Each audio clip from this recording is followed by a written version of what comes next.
les lignes de la main. La main s'enorgueillit de sa nudité calme, et d'être rose et lisse, et de jouer dans l'air, comme un oiseau narguant l'écume de la mer, et de frémir avec des souplesses de palme. La main exulte, elle est fière comme une rose, sans songer que l'envers est un réseau de plis, et fait luire au soleil ses longs ongles polis, en chassant dans la chair un peu de corail rose. La main règne, d'un air impérieux, car tout ne s'accomplit que par elle. Tout dépend d'elle. Pour le nid du bonheur, elle est une hirondelle. Et pour le vin de joie, elle est le raisin d'août. La main rit d'être blanche et rose, et qu'elle éclaire comme un phare, et qu'elle ait une odeur de sachet. C'est comme si toujours elle s'endimanchait à voir les bagues d'or dont se vêt l'annulaire. Or, pendant que la main s'enorgueillit ainsi d'être belle et de se convaincre qu'elle embaume, les plis mystérieux s'aggravent dans la paume et vont commencer d'être un écheveau transi. Vain orgueil, jeu coquet de la main pavanée, qui rit de ses bijoux, des ongles fins, des fards, cependant qu'en dessous, avec des fils épars, la mort tisse déjà sa toile d'araignée.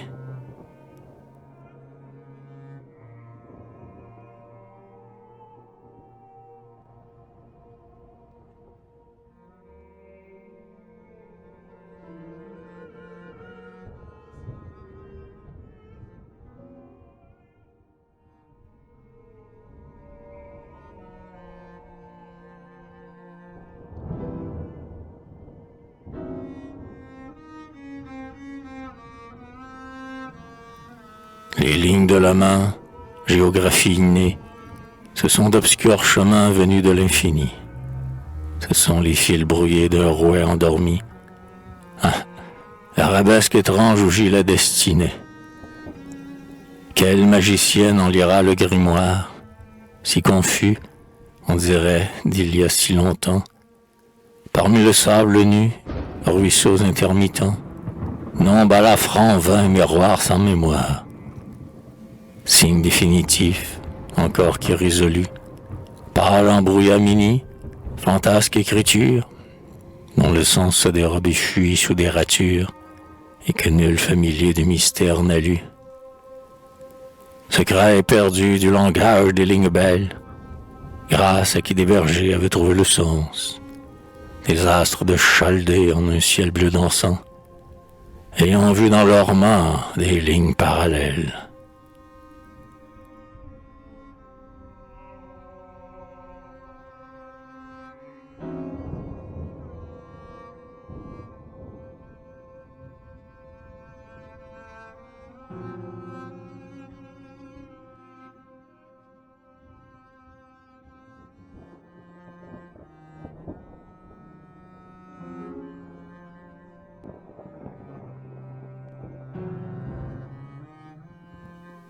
Je me souviens de telles mains gardiennes, ce rose d'une neige au soleil, lumineuse, comme un albâtre pâle où dorment des veilleuses, ces chères mains qui m'ont été quotidiennes.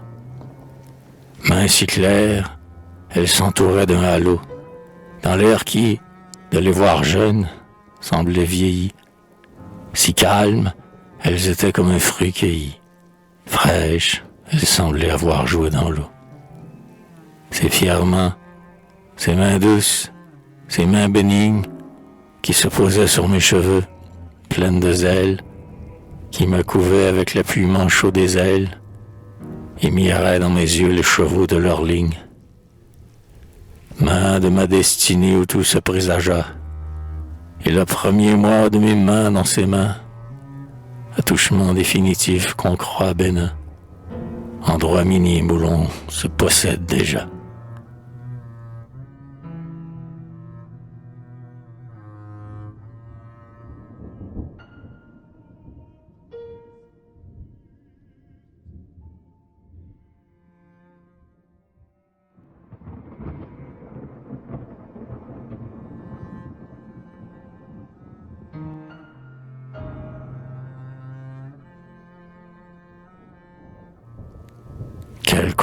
vaste, la main d'enfant qui se déplie. Elle est nouvelle et jeune et fraîche, et s'inaugure avec le dépliement d'une cire accomplie, ou l'émoi d'une oiselle à la frêle envergure. Au-dessus, tout est frais, immaculé, neuf, rose, mais en dessous, la main est ridée et vieillie, et l'on dirait, la belle fleur étant cueillie, que c'est l'envers et les racines de la rose.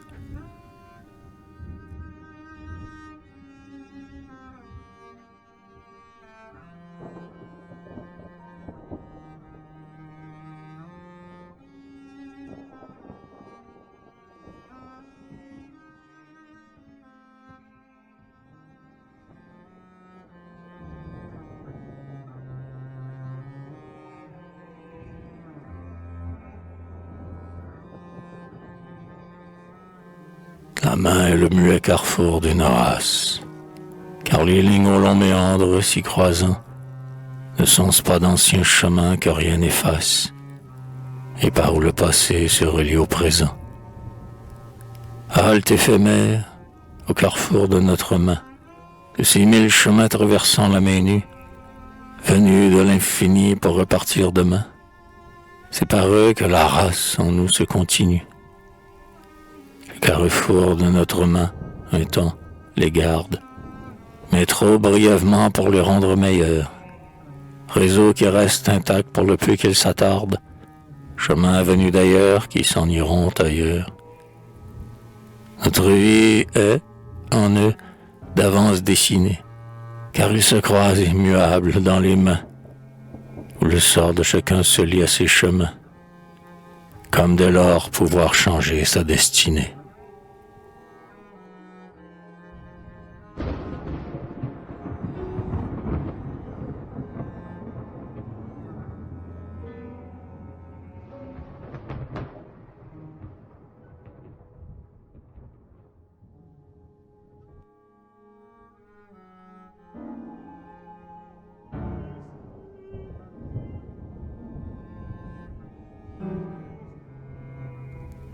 Douceur des mains où sont cachés des viatiques, les mains qui sont un peu notre âme faite chair, mains modestes, mains calmantes, mains magnétiques, parlent d'avoir semé des fluides dans l'air, mains de pardon sur les péchés, ou mains de proie sur les cheveux, ainsi que des chauves-souris, les emmêlant d'un vol qui tournoie et foudroie, mains comme des bouquets, et mains comme des cris, aux mains non moins spirituelles que charnelles. Les mouvements sans fin de l'âme sont en elles, transmis en un instant, avec quel fil ténu. Mains dociles en qui des ordres sont venus, dont elles sont les très promptuelles servantes. Par elles s'accomplit tout le bien, tout le mal, puisant l'eau sans péché dans le puits baptismal, condensant le poison en mixture savante. Mains complices de tous les actes, de tous les élans de l'âme, mains qui sont comme des clés pour ouvrir tous les cœurs et toutes les serrures. Oh, si subtilement, experte aux luxures, qui dose le péché, qui gradue la langueur. Oh, si subtilement, experte aux prières, jointes comme les mains des saints dans les verrières. Mains, les outils pour se façonner son bonheur. Toutes ces mains d'amants, de héros, de fileuses. Les mains ont des reflets comme le fil d'une eau. Les mains ont des échos sans fin, ô recéleuses, des secrets de l'alcôve et de ceux du tombeau.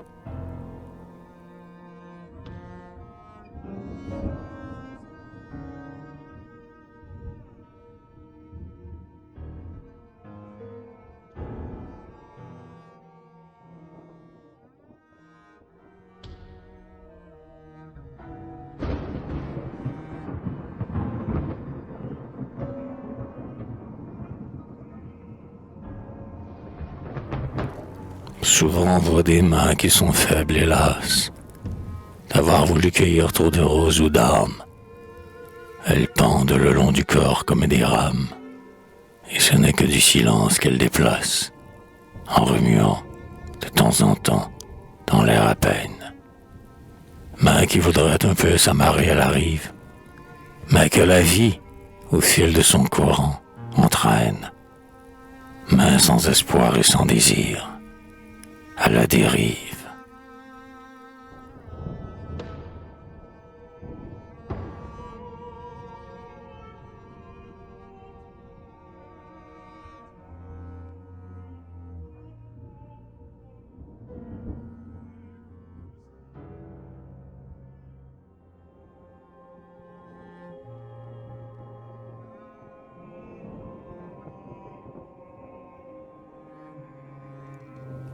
Dans les portraits anciens où le temps collabore, les mains ont mûri, mains comme des fruits ambrés.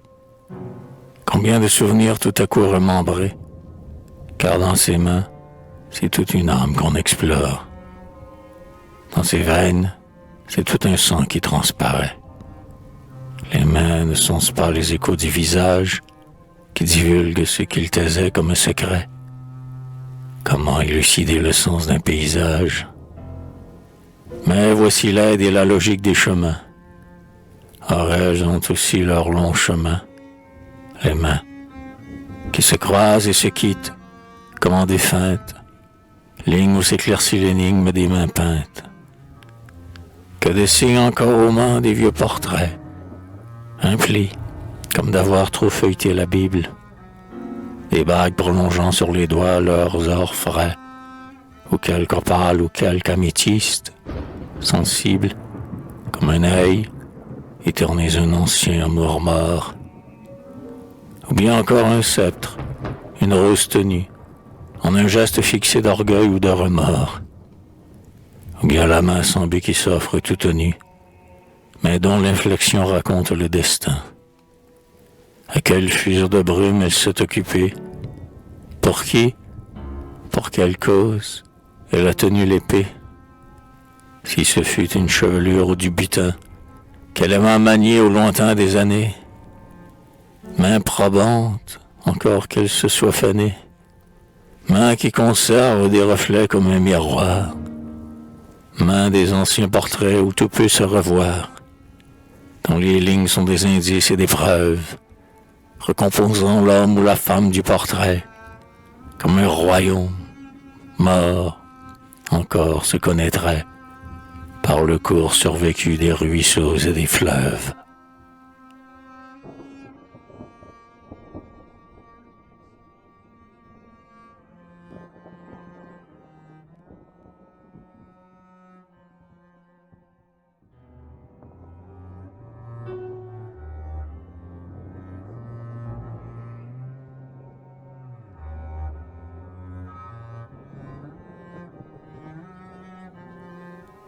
Toutes ces mains, les mains des morts enfin inertes, qui tiennent droit un vieux crucifix comme une arme, ou bien parfois quelques violettes de Parme, et d'autres mains, les mains d'amants qui sont expertes, à manier la chevelure d'une amante, à la bien partager en deux sur chaque épaule, à l'agiter comme le feuillage d'un saule, qui, dans le vent changeant, s'étrécit ou s'augmente.